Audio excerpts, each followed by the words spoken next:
Hai sahabat info. Hari ini kita bertemu kembali di channel info channel yang baru ya. Karena memang kemarin channel kita info channel yang lama itu bermasalah, jadi sempat ditutup. Dan kita sekarang baru mulai udah lama nggak posting ya, ini nggak pernah update video baru.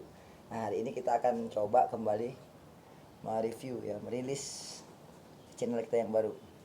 Nah, hari ini kita akan memberikan info kepada teman-teman terkait dengan masalah dengan ini ya, dengan jenis hiburan lah ya. Jadi hari ini kita akan mereview tentang satu alat musik jenis keyboard ya. Kebetulan kita baru dapat nih ya. Kita baru saja membeli ya, atau dapat kiriman, sebenarnya bukan beli ya, dapat kiriman dari teman jenis keyboard atau piano ya. Nah itu, jadi piano ini katanya sih dari Cina ya, impor Cina. Nah, kita mau tes dulu nih. Sebenarnya ini piano untuk belajar atau pemula gitu ya, piano untuk pemula yang katanya sih udah cukup bagus begitu. Tapi kita lihat dulu ya teman-teman, kita lihat dulu, kita review dulu nih seperti apa. Nah, apakah nantinya akan kita rekomendasi atau enggak, mari sama-sama kita ikuti ulasannya ya. Nah, ini dia teman-teman, pianonya ya, mereknya Miles ya, merek Miles. Nah, ini dia merek Miles ya teman-teman ya, ini merek Miles, tipenya tipe 36 ya, apa nih, tipe 6399 ya, tipe 6399. Nah, kita lihat kelengkapannya apa aja di dalam ya. Ya, jadi supaya teman-teman gak terlalu panjang mengikuti video ini, kita skip dulu untuk mengeluarkan produk, kemudian nanti akan kita lanjut. Oke, kita lanjut kembali teman-teman. Ini produknya sudah kita keluarkan dari tempatnya ya, dari kotaknya. Nah, ini di dalamnya tersedia ada buku panduan ya, ini dia ada buku panduan. Kemudian ada juga nih, ada stand untuk apa ya, stand ini bisa ditaruh di depan. Dan ada tersedia juga charger ya. Nah, ini chargernya. Nah, ini unitnya ya, jadi kita coba dulu unitnya ya. Nah, ini unitnya seperti ini. Nah, ini unitnya ya. Nanti kita akan review apa aja yang tersedia fasilitasnya pada piano manual ini. Seperti ini pada manual ya, karena belum ada tersedia layanan baik itu disket ataupun apa ya. Nah, ini dia. Nah, ini kita review dulu ya teman-teman ya. Nah, ini apa aja yang ada di dalam ini ya, fasilitas yang tersedia dalam layanan keyboard ini ya. Nah, ini dia, kita cek dulu teman-teman ya.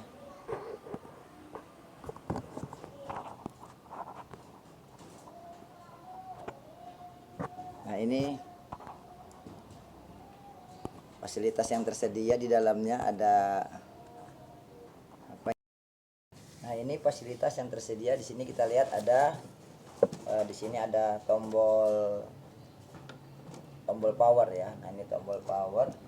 Oh, sepertinya harus dicok dulu ya, di-charger dulu nih biar kita tahu nih apakah powernya ini berfungsi atau tidak ya. Nah, ini ada pakai apa namanya, ini adaptor ya, adaptor charger adaptor ya.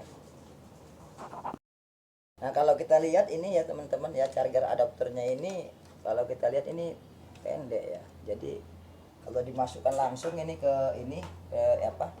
Ini nggak nyampe ya. Jadi kita perlu bantuan alat ya, alat bantu lain, charger stok kontak ya. Nah, ini seperti ini. Nah, seperti itu ya. Kita koneksikan dulu. Oke teman-teman, kita coba untuk menyambungkan apakah perangkat ini bisa difungsikan atau tidak ya. Nah, ini baru sih. Oke, kita coba hidup dulu powernya, tombol powernya.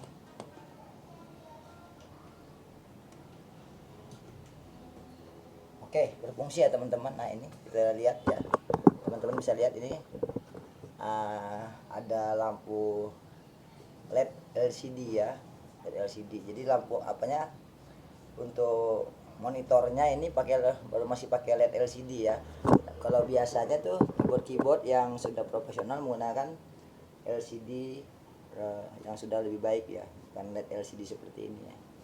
Kalau ini LED masih ya. Nah ini. Jadi di sini saya jelaskan buat teman-teman bahwasanya tersedia fasilitas pada keyboard ini adalah yang pertama di sini ada tombol on off, kemudian ada tombol main volume, tapi pakai tombol ya, bukan bukan tuning ya, tapi ini pakai volume tombol ya. Nah itu. Nah ketika ditekan ini berbunyi ya, dengaran ya. Kemudian ada main akom. Biasanya ini akom ini untuk seluruh suara, tapi kalau main volume ini biasanya untuk suara tus biasanya ya, atau akordnya biasanya. Nah di sini tersedia juga untuk pilihan penggunaan ritme atau stylenya. Ada single ya untuk penggunaan satu kunci biasanya dalam istilah permainan musik ya. Kemudian ada finger untuk bermain kunci triple kunci ya, atau kunci 3 sampai 7 ya. Kemudian di sini juga ada low chord. Low chord berarti istilahnya apa ya? Chordnya itu dimatikan gitu ya. Kemudian diturunkan ya. Kemudian di sini biasanya bass itu biasanya yang naik, tapi chordnya turun gitu. Kemudian ada chord off. Chord off ini berarti chordnya mati, tinggal suara perkusi yang tinggal ya. Itu untuk fasilitas stylenya berarti ini ya. Di sini juga tersedia tempo untuk permainan style. Kemudian ada transpose ya. Transpose ini untuk meningkatkan, menaik atau menurunkan. Di sini untuk mengiring lagu nada ya. Kemudian di sini juga difasilitasi oleh voice ya. Voice itu, nah ini voice nih teman-teman ya. Kalau kita lihat di sini voice-nya ada 127 voice ya. 127 voice. Keterangannya sih, tapi voice-nya bermacam-macam. Kalau kita lihat nih, sebagian jenis voice-nya ini atau tone kalau dalam istilah Casio ya, keyboard Casio itu namanya tone ya. Kalau di dalam istilah ini Yamaha ya, itu voice. Kalau di dalam istilah beberapa merek keyboard yang lain itu namanya timbre ya, timbres. Kalau di sini namanya voice ya. Nah kalau di sini untuk akord mengiring lagu, stylenya di sini stylenya juga tersedia 127 style ya. Style itu kalau di kalau di beberapa jenis keyboard disebut dengan istilah rhythm ya, rhythm atau style itu sama ya. Ini istilah yang berbeda aja. Oke teman-teman, ini fasilitas yang tersedia di sini juga tersedia tombol start stop untuk akord ya. Kemudian ada fill in, biasa fill in ya kalau kita bermain musik itu diiringi dengan fill in. Nah ini keyboard manual ya, belum ada ini, belum difasilitasi dengan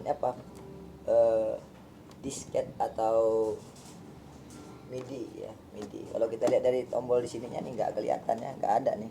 Ini kelihatan teman-teman ya. Di sini tidak ada MIDI in atau MIDI out-nya, nggak ada ya. Jadi belum pakai MIDI nih. Ya, ini masih yang ada tombol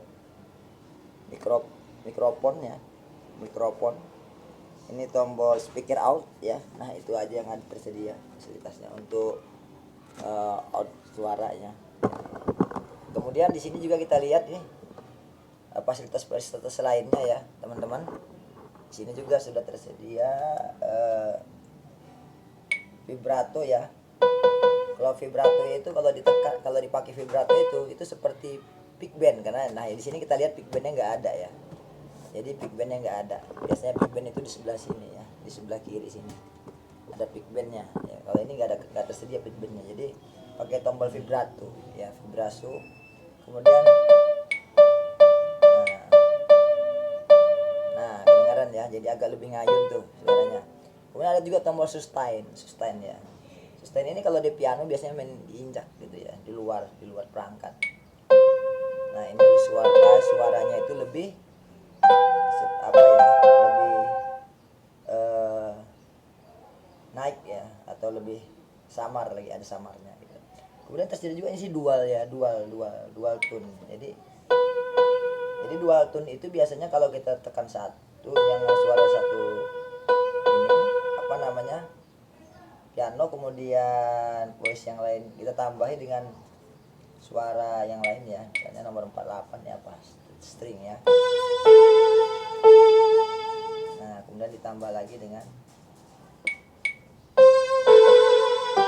nah tuh kedengarannya jadi dua suaranya, double ya, ada juara piano ada double string ya.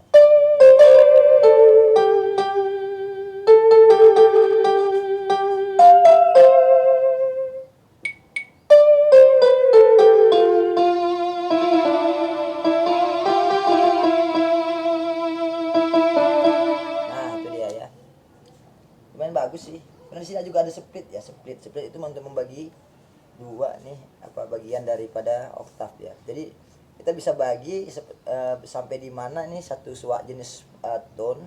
Contoh ini kita split ya, kita split di sini. Nah, kita split di sini. Nah, di sini di sebelah sini itu suaranya piano. Nah, kita bagi yang di sebelah sini setengahnya lagi kita buat suara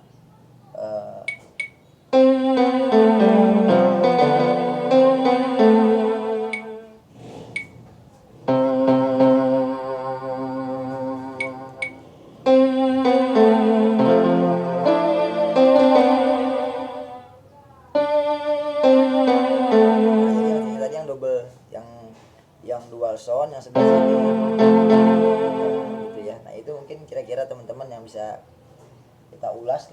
Tapi di sini teman-teman ya ada juga yang tersedia juga fasilitas ini ya. Nah ini ada tombol apa namanya ini, ada fasilitas inject inject USB. Nah jadi ini ada fasilitas inject USB ya. Artinya USB ini hanya untuk bisa memutar MP3 ya, MP3 doang ini, tapi bukan MIDI ya. Artinya kalau untuk ngiring lagu untuk stylenya bukan untuk style, ini untuk MP3. Berarti kalau MP3 nanti kita putar MP3 nya di sini, kita bisa iring tambahkan dengan fasilitas tone yang tersedia. Nah mungkin seperti itu teman-teman ya. Baik teman-teman, selanjutnya coba kita ini ya, kita ulas dulu apakah piano ini bisa difungsikan atau bisa kita mainkan untuk mengikuti iringan lagu-lagu yang biasanya populer lah di Indonesia ya, bisa dipakai gitu untuk manggung atau apa. Tapi kalau untuk manggung pasti nggak bisa ya, karena keyboardnya itu manual. Namanya manual itu susah mainnya juga ya, yang namanya juga manual. Sedangkan yang sudah sudah bagus aja itu tergantung pemainnya. Kalau skill pemainnya juga kurang, itu kadang-kadang agak kerepotan ya, atau belum hafal dengan jenis lagunya. Nah itu jadinya justru cara mainnya juga agak ribet ya. Nah jadi kita coba dulu, kita cari style-style yang mungkin bisa dimainkan untuk mengiringi salah satu lagu. Sejauh mana nanti kita kita perhatian teman-teman lah yang menilainya nantinya ya. Ingat bahwasanya keyboard ini manual amat ya. Jadi di sini ada fasilitas start stop, sing, kemudian fill in, tapi nggak ada endingnya. Fill innya juga cuma satu fill in, tapi ending nggak ada. Jadi kalau nanti kita coba main, kemudian di sana kelihatan ada seperti apa kendala apa gitu ya, tolong dimaklumi. Oke teman-teman, jangan lupa like and subscribe ya untuk melanjutkan videonya. Oke teman-teman, kita coba dulu satu ritme ya, kita iringi satu ritme lagu. Apakah ini bagus atau enggak, nanti tinggalkan di komentar sendiri ya, di kolom komentar.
manfaatkan. Kalau kita lihat tadi ya, itu ketika mau ending aja susah ya, kita harus pakai fill in, terus waktu mindahin toolnya juga ribet ya.